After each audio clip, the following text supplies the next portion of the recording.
اگر کسی صحابی نے تاجدار کائنات پیارے محبوب علیہ السلام کو تلاش کرنا کہ حضور نہیں مل رہے، تو صحابہ کرام کیا کرتے تھے؟ گلیوں میں چلتے تو جس گلی سے تاجدار کائنات پیارے محبوب علیہ السلام گزرتے تھے تو اس گلی سے حضور کے جسم اطہر سے نکلنے والی خوشبو جو ہے ان گلیوں میں موجود ہوتی تھی۔ تو صحابہ کرام کا طریقہ کار کیا تھا کہ جب بھی حضور کو تلاش کرنا ہوتا تو ان گلی کوچوں میں دیکھتے، جہاں سے وہ خوشبو آ رہی ہوتی تو سمجھ جاتے کہ کملی والے یہاں سے گزر کر گئے، کملی والے یہاں سے گزر کر گئے، کہ تاجدار کائنات کی خوشبو کے پیچھے چلتے چلتے تاجدار کائنات کے دربار میں پہنچ جاتے۔ یہ میرے محبوب کے پسینے کی خوشبو، کہ آپ کے جسم کی خوشبو ہے۔ ایک مئی صاحبہ تھی، صحابیہ تھی، اس نے اپنے بچے کو ایک شیشی دی اور کہا کہ جاؤ، دوپہر کا وقت ہے، تاجدار کائنات پیارے محبوب علیہ السلام قیلولہ فرما رہے ہوں گے، آرام فرما رہے ہوں گے، گرمیوں کے دن ہیں، تو حضور صلی اللہ علیہ وآلہ وسلم جب قیلولہ فرما رہے ہوں گے تو فرمایا کہ ان کے جسم سے پسینہ ظاہر ہوگا، ان کے جسم سے کیا ہوگا؟ پسینہ ظاہر ہوگا۔ تو جو تاجدار کائنات پیارے محبوب علیہ السلام کے جسم اطہر سے پسینہ نکلے، اس پسینے کو اس شیشی کے اندر بند کر دینا،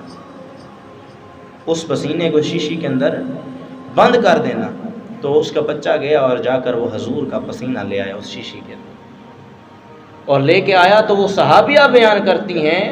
کہ میں اس شیشی سے حضور صلی اللہ علیہ وآلہ وسلم کا جس کے اندر پسینہ تھا، میں دوسری خوشبوئیں لاتی اور ان خوشبوؤں کے اندر کملی والے محمد مصطفیٰ صلی اللہ علیہ وآلہ وسلم کے پسینے کے قطرے شامل کرتی۔ تو فرمایا جو میں دوسری خوشبوئیں لاتی تھی ان خوشبوؤں میں کملی والے کے پسینے کے ملنے کی دیر ہوتی تھی کہ ان کی خوشبوئیں اور زیادہ بڑھ جاتی تھی، خوشبو کا اثر اور زیادہ نرالا ہو جاتا تھا۔ فرمایا کہ یہ حضور کے پسینے کی بات ہے، یہ تاجدار کائنات پیارے محبوب علیہ السلام کا یہ پسینہ ہے، کہ پسینے کے ساتھ اس قدر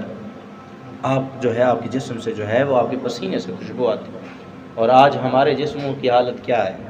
کہ ذرا سا پسینہ ہے تو ہم پسینے والے دوست کو اپنے ساتھ بٹھانا نہیں گوارا کرتے کہ کتنی حماقت آتی ہے، دور